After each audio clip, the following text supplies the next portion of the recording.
Welcome to the first volume of the Pinan series, The Complete Fighting System. The Pinan or Heian katas are probably the world's most widely practiced forms, but what aren't so widely practiced are the applications to those forms. And for karateka who want to learn that, one of the difficulties you'll face is, well, how do you get started? How do you approach the applications in a structured way? So what we did, we created a series of around 40 drills which are consistent with the kata and also consistent with the combative method. And by practicing these drills, you'll have a really good foundation on which to build for the applications of these series. Now for this kata series, in this one, we're going to look at the first three. We're going to look at Pinan Shodan, Pinan Nidan and Pinan Sandan. And these form the basics of the fighting system that is the Pinan series. In my own dojo, we split the kata applications down into primary bunkai and secondary bunkai. Now that's not to infer that primary is in any way superior to secondary, it's just the order in which we learn them. So these drills form the primary bunkai, the stuff that you must learn first before coming back and exploring other applications for those movements. So if you've seen Bunkai Jitsu Volume 1, that DVD shows a whole host of primary and secondary applications. But on this DVD, we're concentrating solely on the primary applications and the drills we use to use them. Now, there'll be slight differences in the way the katas are performed from style to style, but it's important to remember that the katas preceded the style, the katas came first. We often talk about Shotokan kata or Wado kata, Shitoryu kata, but these katas were in existence before those styles came into existence. So we have a combative method recording in the kata that's consistent through all the styles. So these drills should be useful to you no matter which style you practice. Now there will be some subtle differences in the way you perform the actual drills themselves, and we'll talk about that as we progress through them. So hope you find these drills really useful, and we'll now move on to discuss the drills themselves.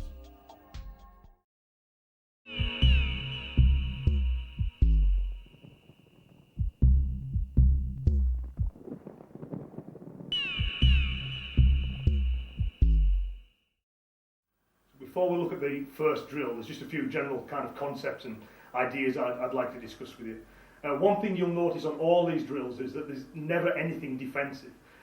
We don't view the kata at this stage as being defensive actions. So it's not a case of if the opponent does this, then you respond with. Because by doing that, you're effectively putting the opponent in charge of your actions. So you'll see that all the drills, or at least the vast majority of them, are me gaining dominance over my opponent. The other thing, in terms of the structure of the actual drills, what you'll see is that we do on both sides. So I'll demonstrate on my left, I'll demonstrate the same technique on my right, and then my partner will actually do the same again, left and right. So the structure is fairly simple and flows through all the drills. Left and then right, or the partner left and then right to conclude the drill. So I've just been worrying, and we'll start talking about the first one and introduce some ideas as well. So one of the first things we need to look at is angles. You need to understand this to understand the drills. Now if I've got Murray standing there, wherever I stand, you can see what angle I'm at. So if I move here, I'm at 45 degrees to him. If I here, I turn sideways. If I was to move behind, then I've moved behind him. In the solo kata, we have a problem that there's nobody else there. So the only way the kata can define the angle is by using your previous position as the place to define it from. So on the opening movement of Shodan, from straight, we go here. So this isn't telling us the opponent's to the side, it's telling us that we need to turn sideways. After those two sequences, of course, we have this bit here, where we turn behind. So that again is not telling us that the opponent's behind us, it's telling us we need to be behind our opponent for that. So we'll start walking through the first drill and you can see that in action. So we start this one left to left. And what I do to start with is I'm gaining control of this arm. Now this is a key fighting skill, and you'll see this theme worked on extensively throughout the drills. If I can control this, I'm going to win this fight. The reason being is these are the things that will stop me from hitting this. If those arms are gone, I've got a free shot. It's like playing football with no goalkeeper. What it also means, if I have control of these limbs, he can't harm me with them. So being able to control these arms is a key skill when you're fighting at close range, which is what kata is all about. So what the first drill of the kata tells us how to control this to hit what I call it's the main off switch of the human body. We're aiming for the jawline here. Now if I hit that jawline hard, more or less from any angle, my opponent will be unconscious, and that's the point where he's no longer a threat to me. So that's always the aim, get past these to get to this so we can end the fight by knocking the opponent out. So there's three main angles we can hit this jaw from. We can go either underneath, we can come from the side, or we can go straight in. The only angle we can't do is from the top, and that's because his skull's in the way. So what the captain tells us, the first drill, is he's having to control his arm to hit this jaw from all those various angles. So for the sake of the drill, because these are basic drills, the opponent just presents the arm. Now in our live sparring we'll gain the skills to actually control it and find it. But to start with, the opponent just puts it there, and it doesn't really matter how you grab it, but we often use just the brush and grab. Once I've done that, I step in, and I'm moving to my opponent's side, just like the captain tells me by the angle demonstrated in the captain. Now to hit underneath the jaw, if the arm's here, I can't get drive through the target. If the arm's to lift up, I can get drive through the target. So this being the first kind of posture in the form. The next motion pulls the arm in, so I can come straight over the top, and I'm hitting the jaw kind of on the side of it here. And Funakoshi in Karate Dokyo Han tells us this, that the purpose of this movement is to pull the arm in so we can strike to the side. And the final bit is we take the arm down and come over the top and come straight in here. So we are lifting the arm up, hugging it in, or taking it down. So the three options: controlling the arm and the three ways of striking the jaw. So just to go through those again, we start left to left, we catch here, move in, posture 1, posture 2, posture 3. What I then do is move behind the partner. I'll move behind here. Now once I'm behind him, I can grab him with either hand, it doesn't really matter. In the kata we see it done with the right hand. So what that's telling us is grab with your dominant hand, because most people are right-handed. So if you're a left-handed student, by all means grab with your left, but you can grab with either. We move behind from there, and then I kick the knee. In training, I'm just going to gently prop against it, because I don't want to kind of hurt the knees. Some styles use a side kick, some styles use a front kick. Doesn't make any difference whatsoever. Some styles have the arm this way, normally the one's front kicking. Others have the arm this way for side kicking. Again, doesn't really matter. So I'll go from there, kick, the opponent drops, and for our drills we finish with any finish you like, and then we practice backing away. The nature of the kata not being so much about fighting, but more about kind of self-protection. So I'll just show it on that side one more time. So we start left to left, catch, lift, pull, hit, move behind, take down, strike, back off. We'll then come back in and we'll do it on the opposite side. So this time we'll be right to right. I do the exact same. Move and catch, lift as I do the uppercut, pull the arm in and hit, take it down as a hammer fist, move behind. Take hold, take up the knee, partner drops, finish however I want to finish, back away, then he gets up. And the way we do the drill next is then I would present the left hand, and then I would be the victim, if you like, of that particular drill. So we'll show you this one done at speed, okay? We'll show you how that we would actually perform this drill if we were training. So we'll start with a bow.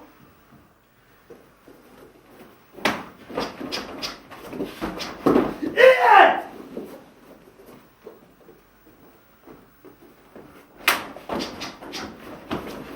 Yeah!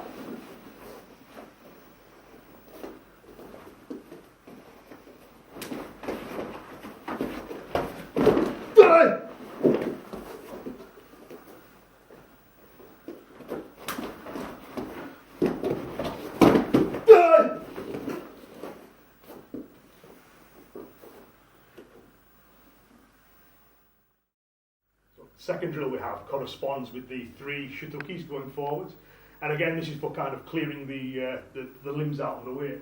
Now one of the main reasons is we want to be able to clear those limbs is if the opponent flinches. So if I was fighting with Fred, I land a punch, one of the first things he's going to do instinctively, not a trained thing, it's an instinctive response, is to bring the hands up to protect the head. And as we've discussed, my aim is to get to this. I want to get to the head and the neck, because that's when I can win that fight. So I need to be able to get these limbs out of the way. So that's one of the uses of shutuki. Now one interesting thing is, in the kata of course there's 3 of them. 2 done on the left, 1 done on the right. And the reason for that, as I see it, is simply because most people are right-handed. So if I strike with my right hand, it's instinctive for him to flinch with his left. So the kata shows us clearing the left hand twice and the right hand once. When we drill these, we should do them equally, drill both sides. But the kata's telling us, just be aware that one of these is more likely than the other. That's why I believe that there's 3 of them there. So we've got 2 ways of getting this limb out of the way. We can either go to the outside of it, or we can go to the inside of it. And the way I kind of visualise this is think of it like the front of a ship, where it's either we're going to go in that way, or we're going to go in this way. And which one I use will just depend on where his arm happens to be. So I've thrown a punch and the flinch comes up. For the sake of the drill, because they are basic drills, Fred's just going to put his arm there. So the first way of using shutoki for the outside is this hand pushes down at the elbow. Very important that you get the elbow. If you were to go towards the wrist, the partner can still fling the elbow over the top. Whereas if I get this arm here, he can't use it. I can jam it, and if he does move it, I can feel where it's going. Then also, because it opens up the side of the neck here, so I'm going to strike using anywhere from there to here. And that'll depend on his height, and in the rough and ready nature of the fight, I'll just hit what I'll hit. But because I'm using such a large surface, it's hard to miss. So from there, bang, just dropping it in from here. The back leg is also primed. You're in cat stance there. Some styles do it in a back stance, some this kind of cat stance, some here. It doesn't really matter in application. The common thing is the back leg is always primed. So you're ready to push off it and to continue driving forwards in order to maintain dominance. So we push the arm out of the way, bang, and move it to here, back leg's primed.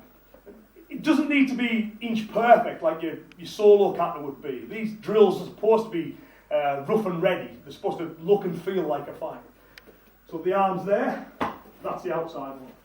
For the inside one, I clear with my lead hand. So I catch here, pull it out towards me and extend this one over the top. This will open it up and that one will help ensure it stays open. So even at this point, for Fred to bring this arm back into the fight, he's going to have to take it over mine because it's jamming it. He can't get towards my head with it. And just to be sure, I'm going to grab it. What I'll then do is I'll move in and I'll strike again with the forearm into the neck.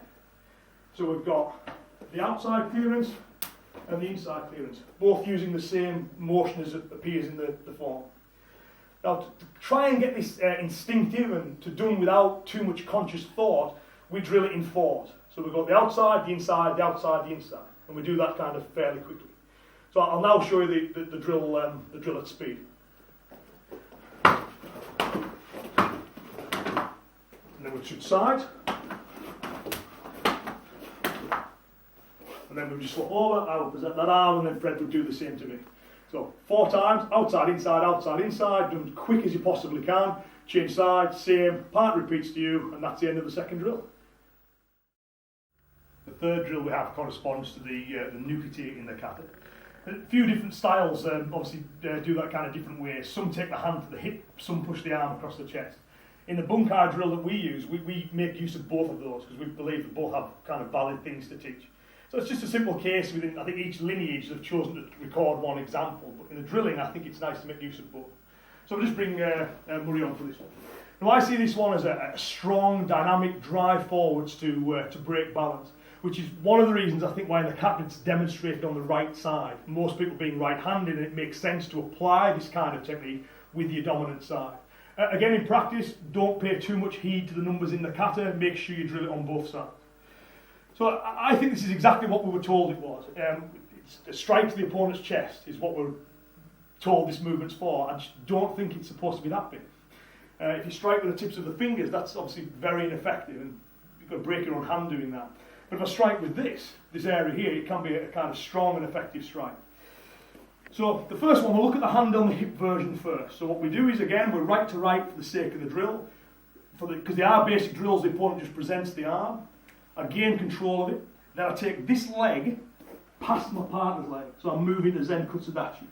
The reason I'm doing that is it jams that leg. It means that he can't step back with it. So when I break balance, he can't kind of just move his foot and regain his balance from there. I'll then strike with this right across the chest. Now, it's done hard and fast. You can take your opponent off the feet with this very easily. And if you don't, later on, you'll see how Pinan Sandan kind of addresses that.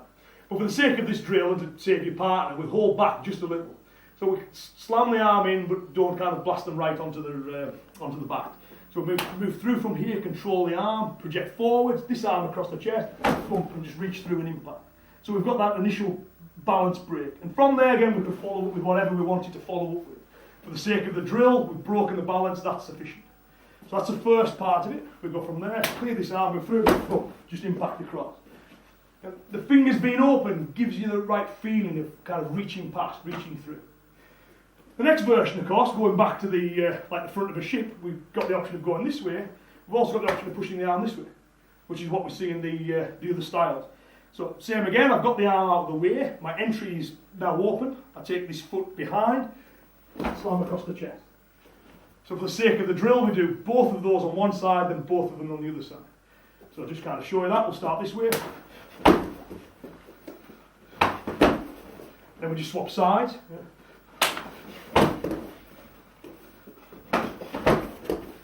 And then we go back, I present my arm and Murray would do that to me. The fourth drill is one that we use to introduce some basic ideas. And for our grading syllabus, this would be the last drill that they would do for yellow belt. They'll learn the first half of the kata and the first half of the bunkai, the bunkai drills. So there's a few concepts we want them to be aware of before we finish. So this isn't specifically from the kata, it's to emphasise some principles that are found in the form. So this is the fourth drill. Now where we start off with is what we call it datum setting. It's essentially using your body to feel where your partner is, which is very important when you're fighting at this distance. When you're fighting at like sparring distance, vision plays a much greater part because you can see what's going on. In a real fight, a lot of it you need to feel what's going on. So one of the things we do is just by taking hold of the partner, this now means that I have the connection to him. So I know where his head is because I know where my arm is. So if your partner's to move anywhere, I just have to hit diagonally up from that fist. And it's amazing how much you can increase your accuracy during the rough and tumble of a live fight. And then of course is the traditional yakizuki. You've got one hand telling you where he is, setting a datum, a point to measure from, and then we pull on and hit with the back hand. So this is where we start this drill. I have this hand tagged on, and as we said before, bang, we'll put the punch in. What will then normally happen is, of course, the partner will flinch. It's the hardwired to do that, to protect the target you're trying to strike. So I need to be able to get past this. So we're kind of putting the knife hand now into context. Now you could go inside or outside for this, but for the sake of the drill, we go on the outside. So we push through and strike. Now, as I said before, the back leg is primed, so I'm ready to drive forward. So what I'm going to do from there is I'm going to push on the side of the head and move through. Now, this does two things. One is it helps me keep my dominance, and also by putting the hand on the side of the head, I have another datum set. So if his head was to move, then I'm just basically going to aim for where my hand was. So we're teaching them this idea of clearing obstructions, setting datums, and continuous advantage. Once I start attacking, I keep attacking. He doesn't get a turn, it's my go. So the way the drill is, I grab with this hand from there, I punch, Fred would fake a flinch, I clear the flinch, I push through from there, and then I drive through with a junzuki or an oizuki. So I'm stepping, in practice, aim to miss, because otherwise we'll take his head off, but I step through from there and drive through to here. Now, that also teaches a really useful concept, because the stance, you should always remember the stance is the end of the technique. When you hit the stance, you're done. You're finished. The damage is done as you're moving through. Now, it's a common misunderstanding that the stance is where you start. So in a real fight, I'm not kind of doing this thing to get into a stance before I can fight. It's the transfer. So by driving hard off this back leg here, that leg straightens. So just like it does on basic stance. And the front leg comes through to catch me, so I don't lose my balance. And the impact will be made about here. And all of that is drive-through. So this drill also teaches the students a little bit about how the stances work. Being primed and ready to push, and the idea of driving right through the target, and that the damage is done as you're moving. So we'll just show that again on this side. So we're driving from there, punch and flinch, move through to here, push, step through, bang. Do it the other way around, you come to the other side, start here, grab, punch, Fred would flinch, move there, push, step through and hit. So just show that one at speed.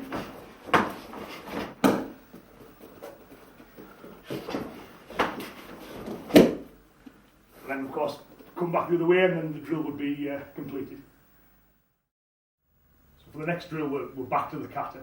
And we're looking at the knife hands at angles. In some schools it's 90 degrees, then 45. In others it's both are done at 45. Essentially it's telling you that now you've learned to do the knife hands straight, clear the limbs straight, now it's time to add in the footwork.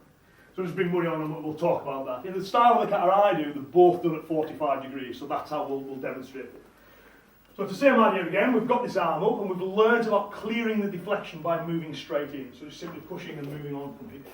Now one of the dangers of that, particularly on the inside, is if I don't maintain dominance, this backhand could be a problem. Now I've got the head jammed, so it'll be difficult for him to get any power in, but that backhand's still a worry. A way I can negate that is if I end up over here somewhere. If I'm at an angle there, then with this arm kind of here, or If I'm there, then his body's got a long way to turn before he can hit me. So that's the kind of next lesson. Now there's 4 of the knife hands, of course, in the form, and that's because, well, we've got left and right, and we've got inside and outside, so 2 times 2 is 4. So the first one we've got is, we go to the outside. So for the sake of the drill, we start left to left.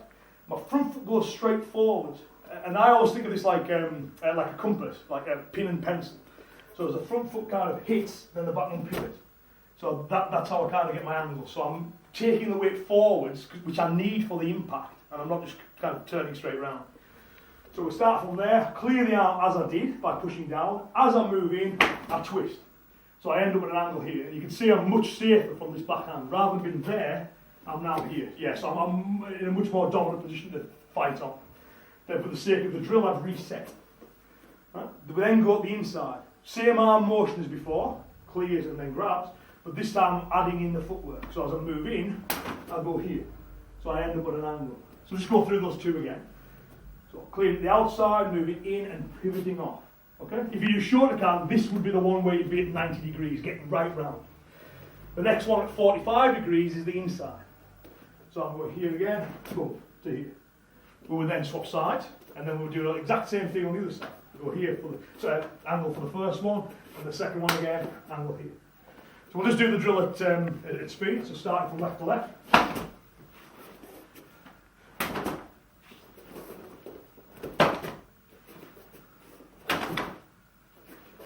Using the knife hand to get the angles, then what I would do for the sake of the drill, I present left and then Murray would come at me. On the next drill, it's showing us how to follow up from using the Shituki angles. Now, it's never mandatory. What it's doing is it's saying, here's some suggestions, here's the kind of thing we want you to practice. So what it gives us is a little sequence which shows us the kind of ways in which we can kind of follow up that clear to the angles. Just bring on Fred to kind of talk through this one. So we're looking at this bit of the form here. Again, you can clear inside or outside on this. What we do is we do the outside one for the sake of the drill. So we start left to left, just like we've been practicing, push the arm out of the way as I move in, and strike at an angle. So the next question is, well, okay, how do I follow that up? And here's some suggestions. So the first part of it, which is a key move in the form, which is often missed, is when we step across and bring the arm this way.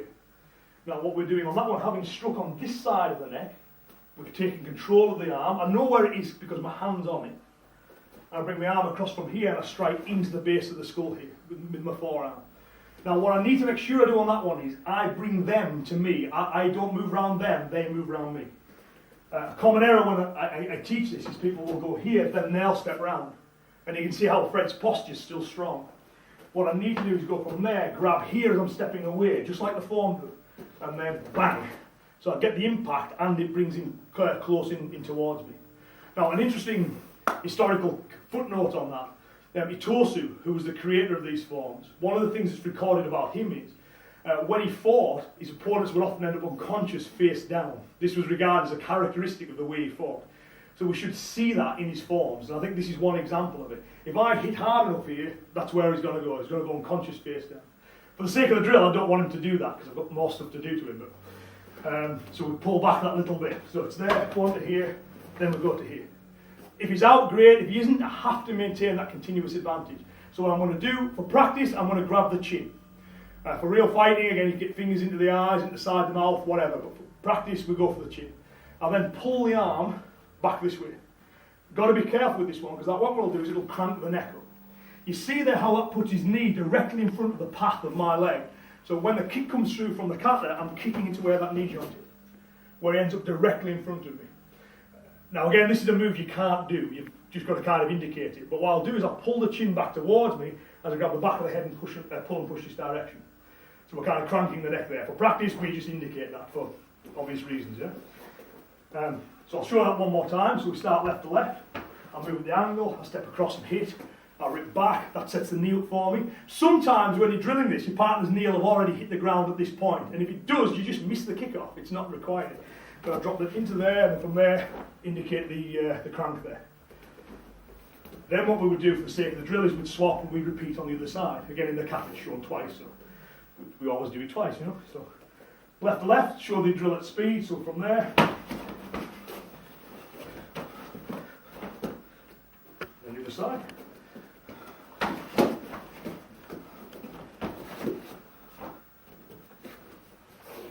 I will present, and then Fred will do the same to me. When we've both done it, we bow, drill completed.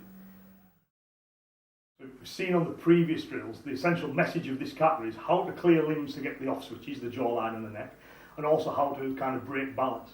Now, one of the things that you might find when you drill these kind of techniques live is what options the opponent can come back with.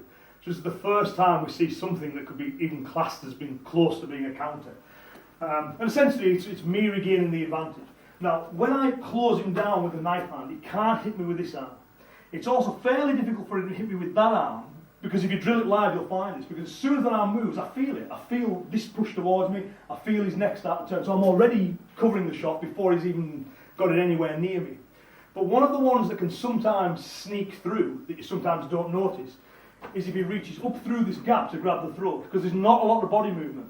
So this is what I believe this movement of the kata is now telling you, saying that, great, you can clear the limbs, you can follow it up, but one thing you need to watch out for is this hand might sneak up through the middle. So the way we drill this is we start from the basic knife hand, partner then reaches up through the gap, okay? What is instinctive for me to do from this is ride away from it. You'll just do that without thinking about it. And it's a clever thing to do, because as soon as he gets that grab on, that's it. You know, you're going to have big trouble there. So as soon as it touches the neck, I'm moving away. What I then do is I follow the form and I'm going to move in. Now when I trap this arm, one of two things will happen. I'll either hit it here, in which case it'll trap against my body, which is great when that happens, and then you can try and strike it here, or you'll knock it down here and still striking. What you then need to do is regain control of this arm. So the way the drill looks so far as it comes through, I knock down, I can see this strike here, bang. So there's my first one. I want to follow up. So I have control of this arm, either by, I've got this, or I've got this. This hand then comes down to it. Once I've got something, I keep it. Yeah? So I go from there, but this just pulling it this way exposes this side of the neck. So I've hit one side, I hit the other side. I then grab and I pull round doing the Idambarai. Now in practice, again we grab the jaw, you know. So we're going there, taking down. As we did in the earlier drills, we finish and then we back away. Partner will then come up and then again everything's done both sides. So we started left, now we go right. So clear the arm out of the way, I'll move in to strike, partner comes in to grab. Again I ride it, palm the arm down, hit in, keep control of the arm. I know where it is because I've got hold of it or I'm hovering around it. Pull it across, strike, step round so I'm getting the angle for the Grandmaster, finish, move back away again. Okay. Now do the drill at speed. So starting from left to left. Yeah!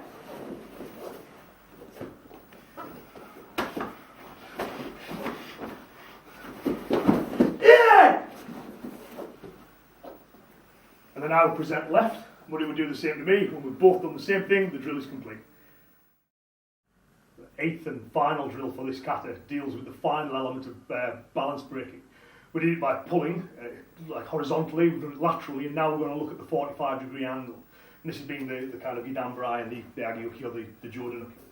So I'll just bring my friend. The kind of basics of balance breaking, what I'm really looking to do is push or pull against the line of his feet. So if I was to push and pull in this direction, he's going to be fairly strong. When I push and pull in this direction, of course that's when he's weak, okay? Because I'm going against the line of his feet. So the way we start the drill is, we start right to right stance. I take hold of Fred's gi with my arm on this side. That leg then throws itself backwards as I pull to here, which gives me the stance. Now what that gives me is the pull against the line of his feet. So at that point there, I'm already starting to break balance. I'm pulling him in. Just to kind of add to that, I whip the arm downwards. Now you see, even slowly there, you see how Fred's head's dropped forwards? So when you drill this one, you have to put a little break in, because often when we teach this, people end up with little blood stains here on the shoulder. So it's because the head whips in and of course the shoulder catches it. That's alright in a real fight, it's not good for dojo training. So we're right to right, pull the arm towards the shoulder, just like on the Idambarai, and then whip it down. So the first balance is this. Right? So I've already started to break balance, his posture's messed up, the head's coming forward. I then drive forwards, catching the head with the Agiyuki, pushing my weight forwards as much as I can off the back leg, and I'll hook him and take him over here. As usual, finish, then we'll back away from there. So I'll just talk you through one more time on that side. So, taking the arm, pull to the shoulder, whip it down, just like you would do for Idambarai. And the foot movement, take this leg back and draw. So you get the first end cuts, and that's just going here and here, then stepping through, taking it over, strike, back away. You then come on, and of course then we do it left to left, alright? So we'll just I'll show you that drill at speed now. So we start from right to right.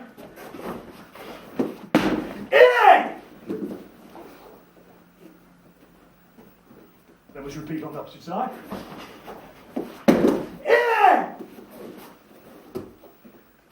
I would then walk in, present the right side, Fred would do it to me, when we're finished we bow, and that's the end of the 8th and final shorthand drill.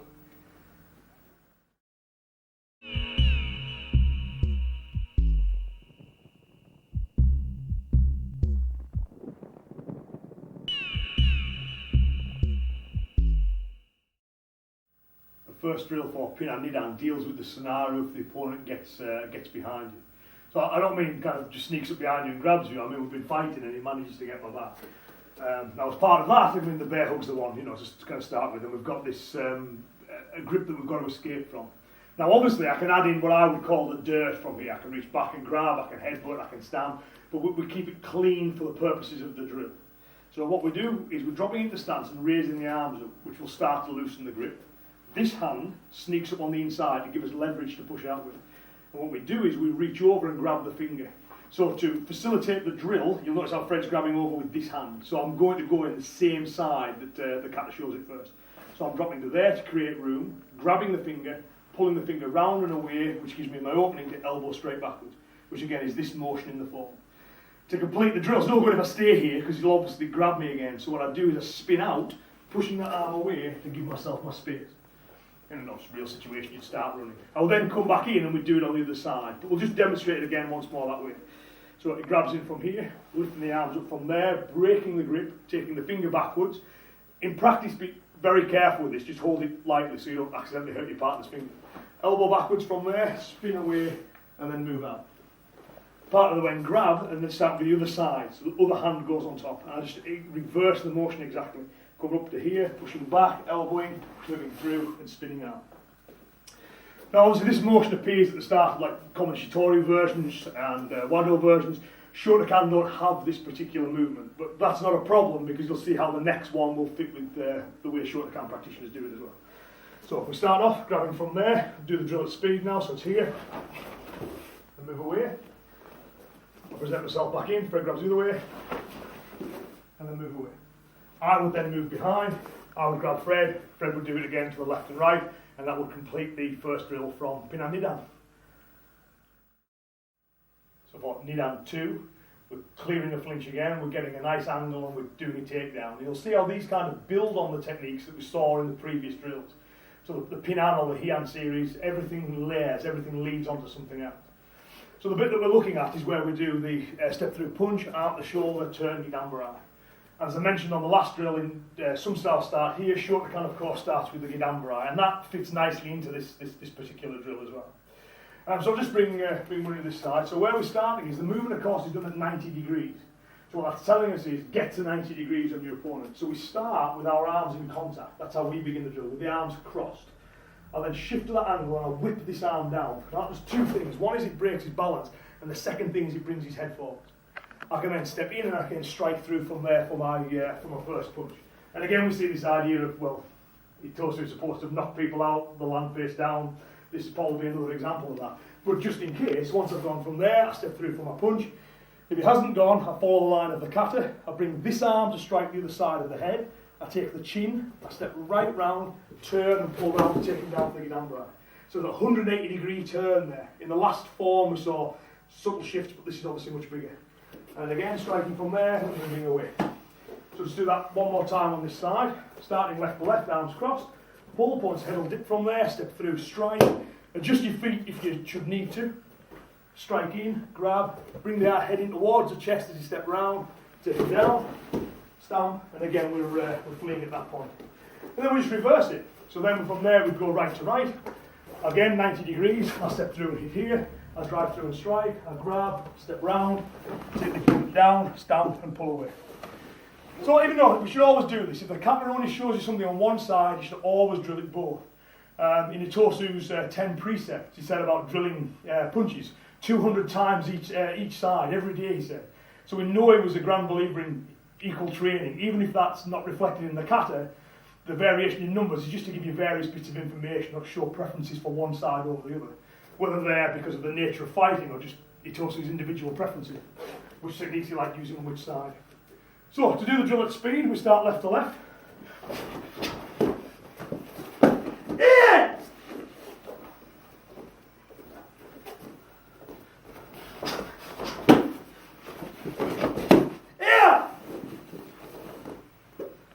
Then I would walk in, present, Woody would do the same to me. We've both done it, we bow, and that's the end of that drill. The third drill deals with controlling both of the opponent's arms at once.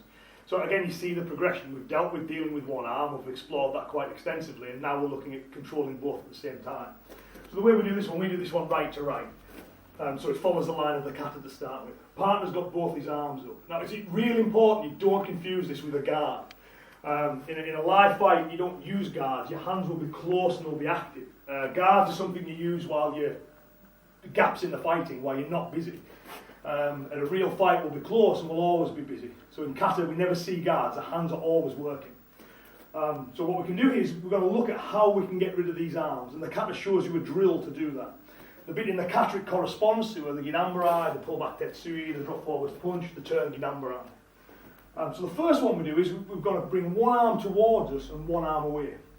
So I hook the hands over the top. And when you do this hooking, it's really important your hands are like this. So you see the thumbs are up.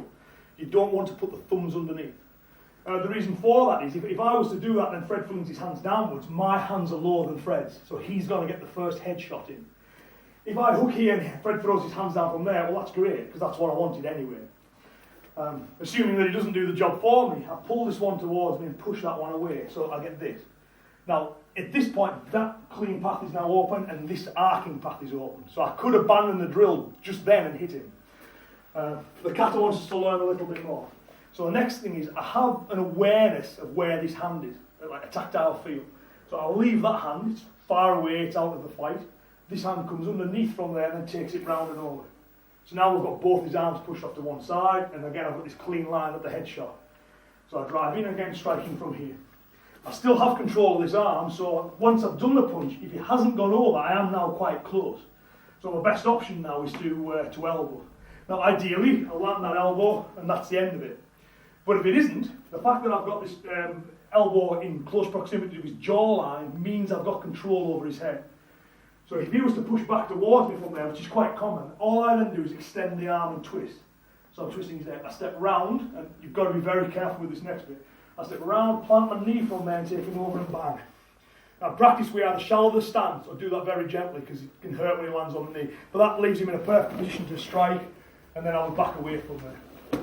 So just go through that again on this side. So we're right to right, hook and pull the arms away, pull back. And I need to pull back, just like the form is, if I don't, this hand can hit me as I go across. So I pull back so I'm out of the way, take the arm over, step through punch.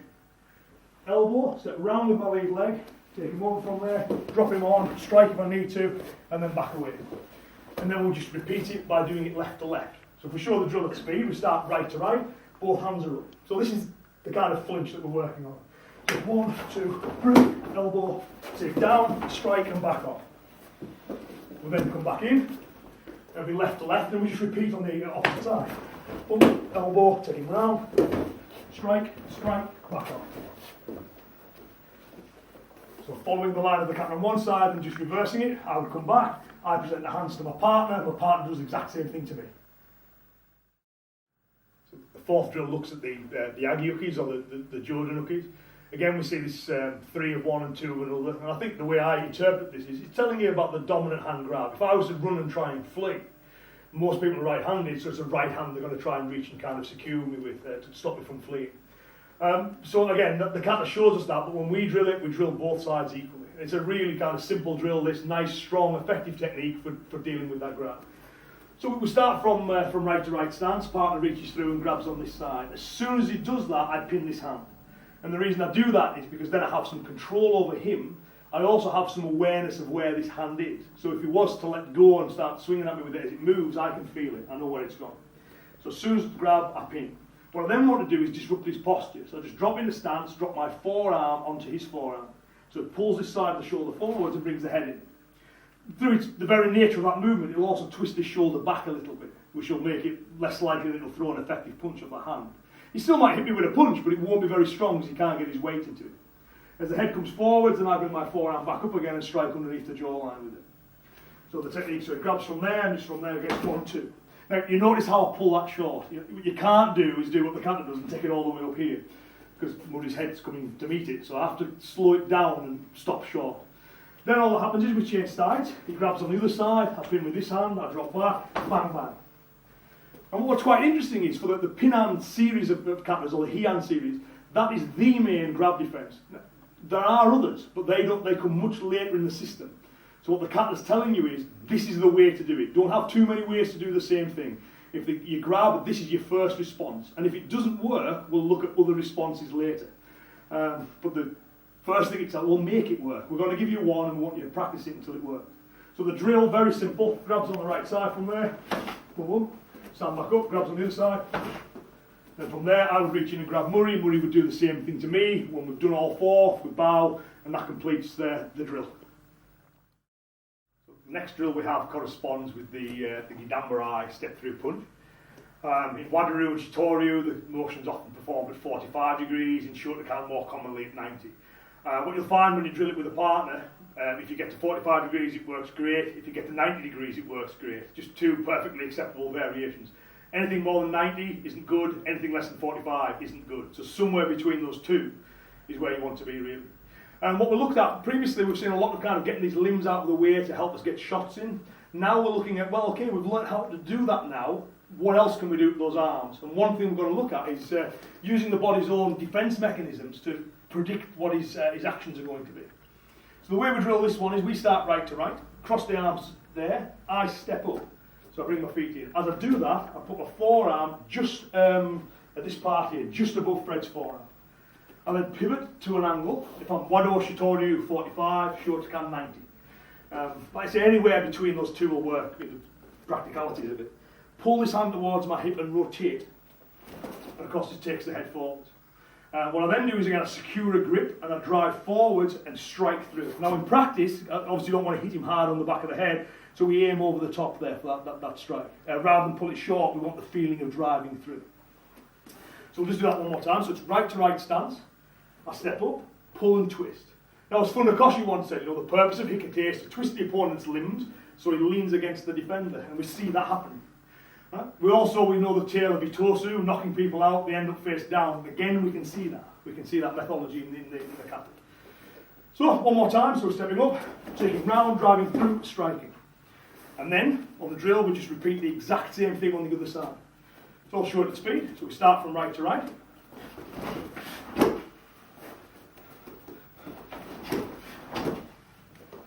And now present the arm to Fred, he would do the locks to me, the drill would be completed as soon as he's finished his turn. So after the Gidambarais, we have the straight punches in the kata. We don't use a 2-man drill for those. We see those as like grabbing the opponent, driving through with big powerful hits, and we find that's best reserved for our pad work drills. So for our 2-man drills, we then move to the end of the form, which is here for the version that we do. Now, I accept not every style kind of goes to here, and that's okay if you're one of those styles that doesn't do that, you just skip ahead to the next drill. But the way we see this intermediate position of this particular motion is, we start from left to left stance from there, Murray steps forward and pushes with the right hand and I yield with it. I kind of see it coming, so as it comes in from there I kind of palm it down. What I then do is, I put my thumb on the back of the hand and I twist and rotate this way. So we're starting to introduce wrist locks now. They're not the most practical of techniques, wrist locks, but I think you need knowledge of them for your full system. And what I do is, with my body movement, as I turn and step there, I step in with this foot.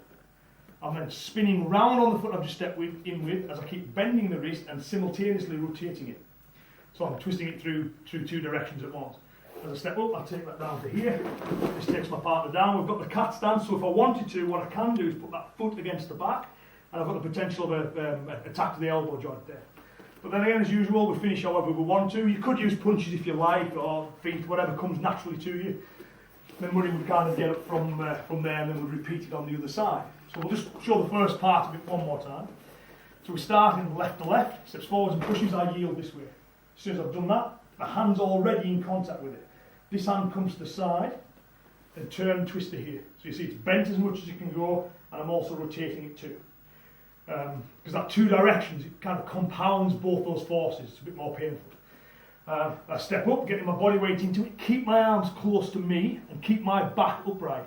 I don't want to lean, I want to make his posture break, not mine. Then pivot, I've got that option there, strike, and then hold back away. From there, then we're just doing on the opposite side, so he steps through and pushes, I move again this way, same again as I step in across, take him round from there, I've got the lock if I want it, the strike, and then I can back off. Whenever you're putting locks on, you've got to be careful with the speed. You don't want to do them too fast in case you end up hurting your partner. So we'll do it quickly, but not quick. Okay? So we start from left to left. Yeah!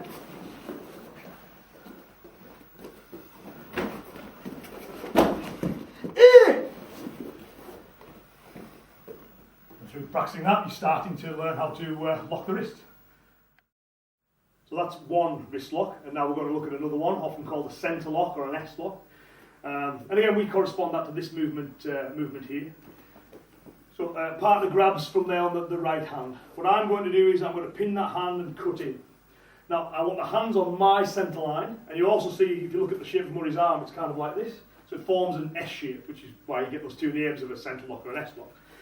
So as I do this, of course, I step off to the side slightly. Now this gives me a slight mechanical advantage. It also takes me away from the danger hand there. And then by dropping into my stance, I keep pushing down on the wrist. Now, a common mistake is people just push down this way, and as you can see, nothing's happening. What I need to get is the rotation, so Murray's fingers end up pointing upwards. And a nice way to train that is to extend your index finger. And you can see there my index finger is pointing upwards. If I keep it pointing upwards, nothing happens. If I then point that finger and kind of cut down Murray's body with it, that's when I get the rotation. Of course, the head drops, and I just follow the form. So I slide forwards from there and strike down with the palm of my hand, again towards the base of the head. Again, we'll knock him out, hopefully, and again, he'll be face down. And the cat does it in two. The way I see that is just telling you can strike either side, depending on what's appropriate for how your opponent's landed. So we've got the right hand grab from there, pin as I step up, push forward. Because if I pull towards me, I'm not going to get the S shape. So I need to push forward, step round, gently put the lock on, move through and strike down. What will happen next is we'll present left to left and just reverse it. Step again, then step in, pushing forwards from there, grabbing, taking the other foot round. From there as I lock down, head drops, and I can move through and strike on from there. Now this is one of these techniques that looks like nothing, but it is quite painful in the wrists and the forearm and to some degree even the elbow, so it's very important to take it nice and gently with it. So one last time, so we can't do this one fast, right?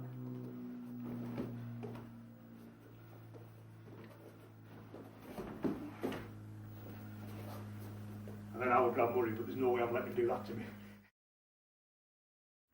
This final drill combines the two that we've already looked at and also introduces an alternative version for those who practice shotokan, styles that finish with the shutuki at the end.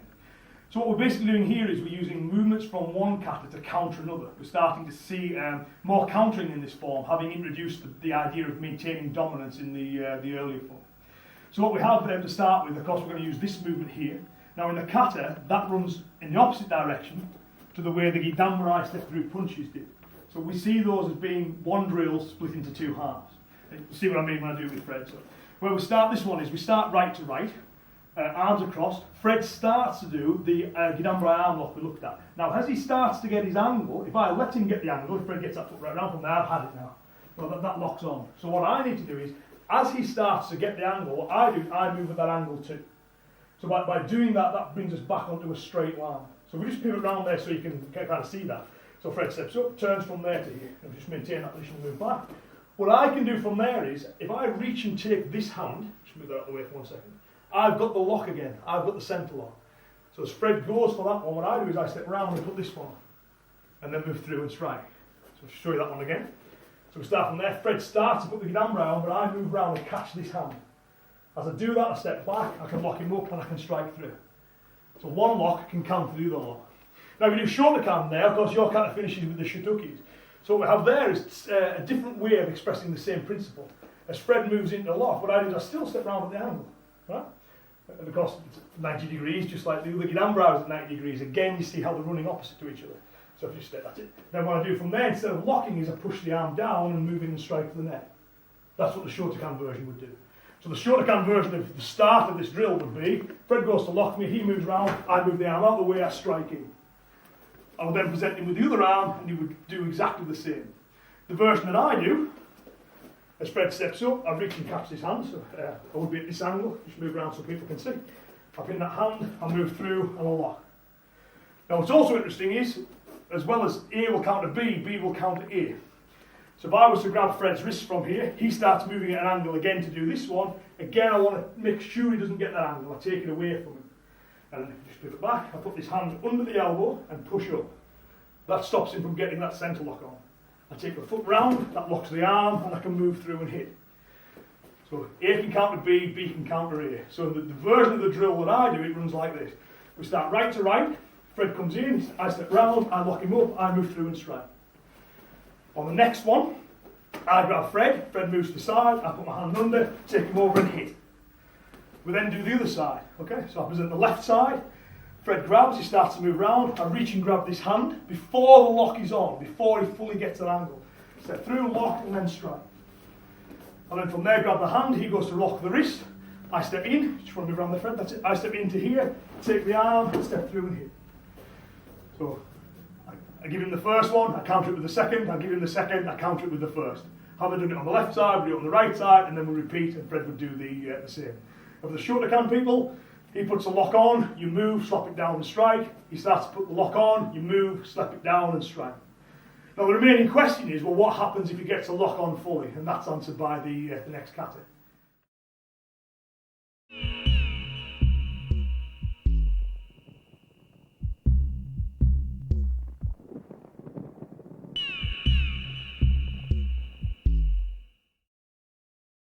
Finished off Nidan with a few locks there. We're now going to look at Sandan, which kind of develops the locking theme on this one. We were using locks there, positional locking. We're putting a lock on to force the opponent to respond in a certain way, which opens him up for strikes. What we're doing on this one is we're actually looking to destroy the joint. Not in training, but that's the theory.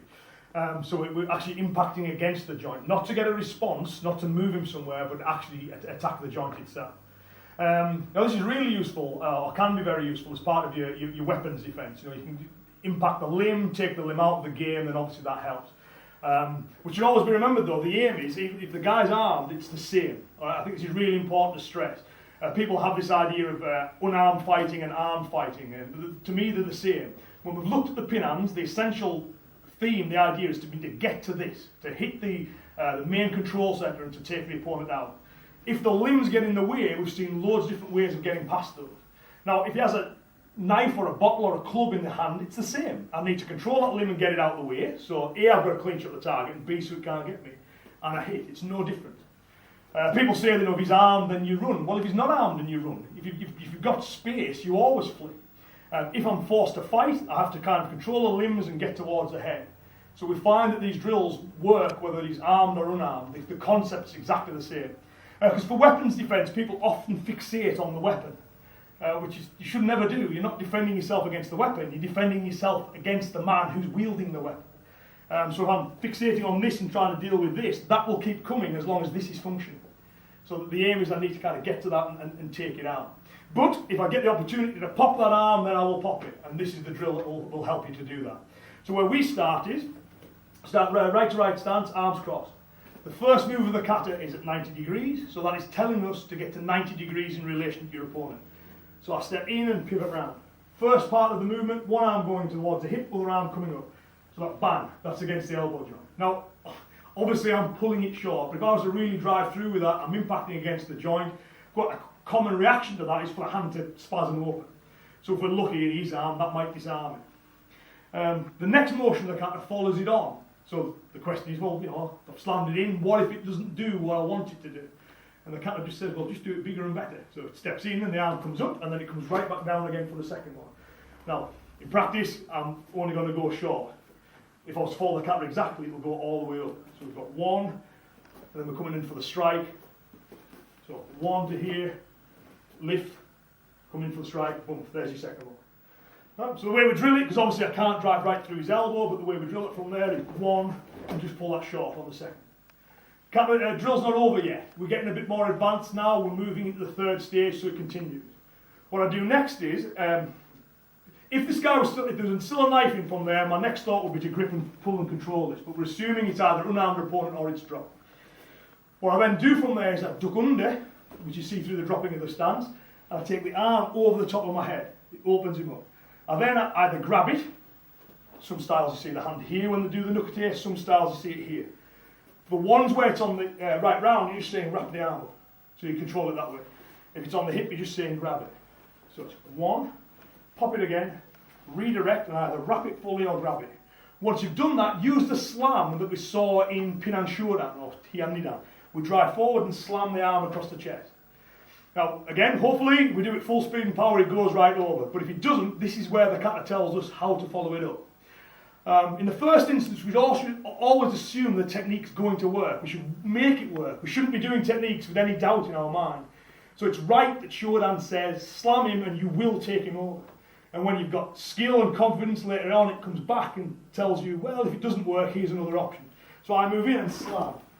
If that hasn't worked, I'll just follow the form. I step across with my back foot and pull the arm in.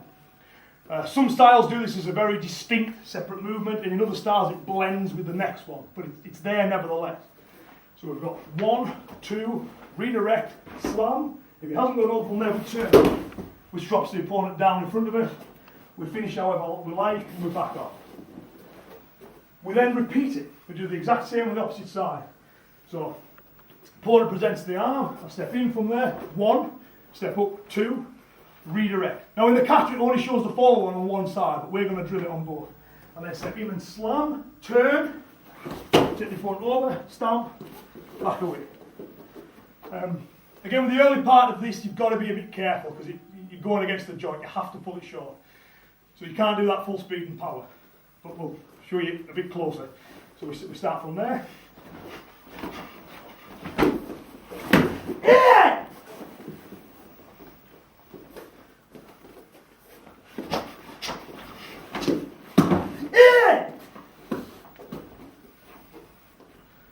And then I would repeat on the other side. So we take the neatness of the kata, rough it up a bit, do it with the partner, get used to that idea of continuous dominance, flowing through until the opponent's down and you can make your escape. The next one we're going to look at is corresponding to the spin through and come through and strike from here.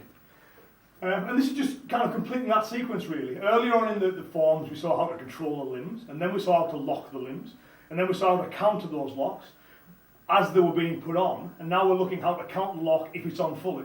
So again, you see that the order that the information is presented throughout the forms is the correct order. Each thing builds on the next. So what we've got on this one is Fred steps in and puts that arm lock on from there. As he steps around from there, if I reach this point, the other escapes we looked at when we're reaching through to grab this, can't do. The shorter can one where I pushed it down and slapped, can't do. The lock's too fully on. So what I need to do now is go with it, but go with it faster than he intended. So I literally just follow the form. I just let it roll through. I step round from there. This hand will pull back towards me. Depends on the strength of his grip whether it'll get free or not. And I swing round with this arm. Now what I want to do is I want to follow the line of the kata. So I actually strike in a slight shift around there, in a downward arc. What I don't want to do is skim off here. So I come in and I strike downwards. So it ends up like where the kata is, it ends up middle level. If his head's really close, sometimes you'll hit him with the elbow. But you should always practice extending the arm, just in case. So then you don't need to think about where his head is. You just swing that forearm round and hopefully you hit something. It's kind of like a last-ditch escape from the opponent controlling your limbs. So as we step up from there, Fred puts that lock on, I spin round from there, and again just strike through. Right? Then from there move away, and then we'll just do the exact same on the opposite side. I give the left side, Fred steps up from there and comes through. I step round again and strike, move back away from there, and get my distance. So a really simple drill to complete the locking sequence. The next one looks at a downward weapon attack and the throw from it. So we view Sandan mainly as a grappling kata. We've seen counters to arm locks and locks there and taking them over the leg. It's predominantly a grappling form. Which is right, you've learned to control the limbs, and now we're getting closer and closer as the katas progress. Shown on one side in the form, as I've said before, you shouldn't really worry too much about why the kata shows one side or the other. You should always drill them both. But on this one, it's because most people are right-handed, so they're more likely to, when they throw with a weapon, they'll have the right leg forwards. So that's the side that we start with. So this corresponds to, we've done the strike and then we're stepping forwards. Now, if you ask most people which way do you step, they'll say straight forwards, but actually you don't. If you watch it closely, as you step, you've got that foot there, you step here, so you've actually shifted across the side a little, and that's quite key on the bunkai for this one. So we'll start from there. I would be in left stance, Murray would be in right. He comes in with a downward attack, and I'm shifting here. So the kata tells me to do that. I was there, if you're following the form, I've stepped to here, so I'm now off the attack line. Now as I do that, what I want to do is I want to guide that arm past me. So this arm will come up and get a feel on it. I'm not blocking it, because it'll just go straight through my arm from there. I'm just guiding it past. And then this presents an opening for me, so I drive through with my basic punch. Now, again, for training, I'm pulling short. In actuality, I'll be driving in hard there, so you get the kind of response. What I then do with this arm is it scoots underneath and gathers up both my partner's arms. I need to get control over this. So I'll move through from here to here. Okay? Now both those arms locked up and I'm set up and ready to do a throw. Now, two kind of little points on this one. One is, there's nothing to stop me, of course, when Murray swings it just to go and bang. I could do that, but the kata's already shown me how to control limbs and get to here, so it's now developing things. We're doing throwing off this, so I've struck to here. Another very important thing is the safety of this. Always use that soft club, so if I get it wrong, I'm not going to get clunked. And for the next bit here, either just do it to the lift, or make sure you've got a good uke, someone who can break fall very well, because I'm going to throw him, and both his arms are tied up. So we do this slow, we do it very gentle. So we start from there, comes in, bang to here, step in, gather both the arms, pull down, legs are primed, as I lift with my hips, pull the arms through, and turn slightly that way. So I get that little bit of rotation. Keep hold of the arms so he doesn't hit his head against the ground. So from there to here. And then I can finish however I like, and then I would back away. Although the kata shows it on one side, we'll repeat it, so we'll then go the other way. So I'll have my right foot forwards, and this will feel weird. For a right-handed person, it feels weird attacking with a weapon with your left foot forward. But we'll do it both sides anyway, so we go there, hit, and then feed the arms through. Same again, pull. Make sure I keep the arms up so I keep his head off the floor. From there to here, strike, and then back away. We'll now do that drill just a little bit quicker, but again, unless you've got someone who can break fall as well as Murray can, it's better to stop at the lift. So that's the way we'll demonstrate it this time round. Give you an alternative version to start safely with. So we're going to start from there, Murray comes forwards.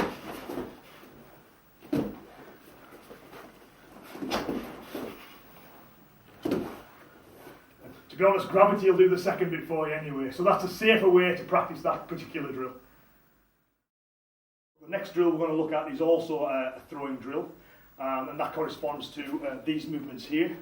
The term I use for it is the cross buttocks throw. Where I come from, up in Cumbria, we have the native wrestling art of Cumberland wrestling, and this is a throw that exists within that system, so I use that terminology for it. It's also quite descriptive, because it's literally what you're doing. You're taking them across the top of your backside, where your belt is, across your belt line. So there's a couple of variations on this, but we'll show you how we drill it first. So we start from right to right stance. This arm is wrapped, so I've got that arm wrapped over in here, kind of standard grip for us, and this arm's on the back of the neck. Now if we were sparring, the first thing Fred would do when this went away is he would tie that off, because then I can't hit him or do anything with it really. I also can't throw him with this throw if he's got hold of that. So for the sake of the drill, we have to assume that he hasn't. Self-defense wise, he might still be swinging punches with the hand, in which case I can jam those with my shoulder. But essentially, for the sake of the drill, that arm's just out of it to allow us to practice this particular throw. So what I do is I step up and I feed the arm round. So just following the line of the form, stepping up and pivoting, keeping a tight grip on the back of the triceps. So I feed round to here. So you see I'm still pulling this across. And this is this bit in the kata. What I then do is step forwards and push my hips through.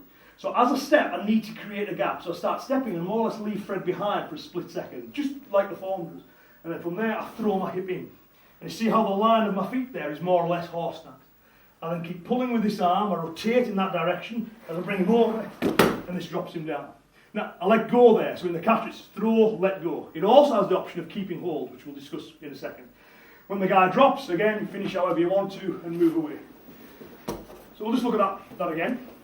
So we're going from there, turning in and grabbing, stepping through, throwing my hip in to this position, so my hips are blocking his path. Keep pulling on this side as I rotate that direction to throw him over. Now if I didn't let go, if I kept hold, we'd flip into the scarf hold, which I'll just demonstrate dead slowly.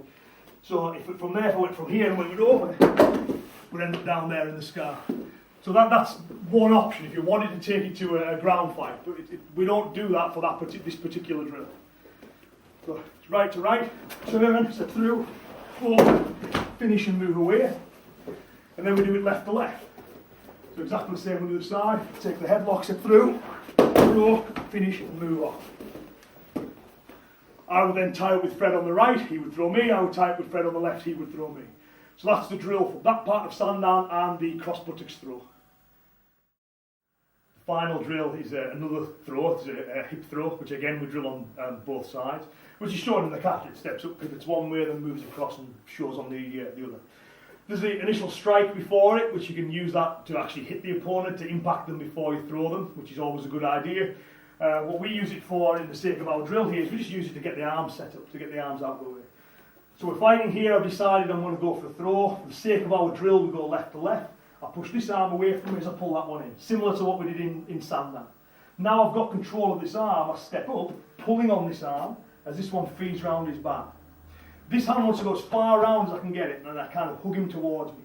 I want a bit of a gap there as well, so as I step in, I'm actually pulling him forwards onto the actual throw itself. I then just follow the line of the kata, pull this arm in towards me as this one comes up and round. So again, I'm taking him from there, and again, just over the hip from here. Then again, finish however seems appropriate. So I'll just show that side again. So we're starting from there, from left to left. Getting this arm out of the way so I'm not going to get hit by it. Taking control of this arm from here so I've got it for the throw. Step in. Take this arm right round the back. Hug him in towards you. So don't charge your body into him. Step up in front of him. So you pull him onto you. Then pull, throw the hip right through, take him over the side, there, and then finish. And then all we do is we just get back up and repeat it on the other side. So again, this time will be right to right. Exact same thing again. Take one arm away from here, step in, getting this arm right round the back, pull this arm through as I pull him onto my hip, take him over, and then strike to finish. So I'll just show that, talk that through one more time. So starting from right to right.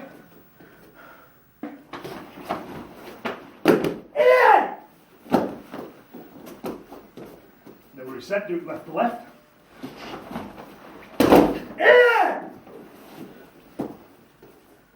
That will complete the final drill for Pinan Sandan. That concludes the first volume of this DVD series. Those drills that we've just looked at, they're the basics, they're the fundamentals. And once you've mastered those, you should look at volume 2 and look at the drills associated with Yodan and Goda. I hope you found the drills useful, I hope you make use of them in your training or your own syllabuses, and I thank you for watching this DVD.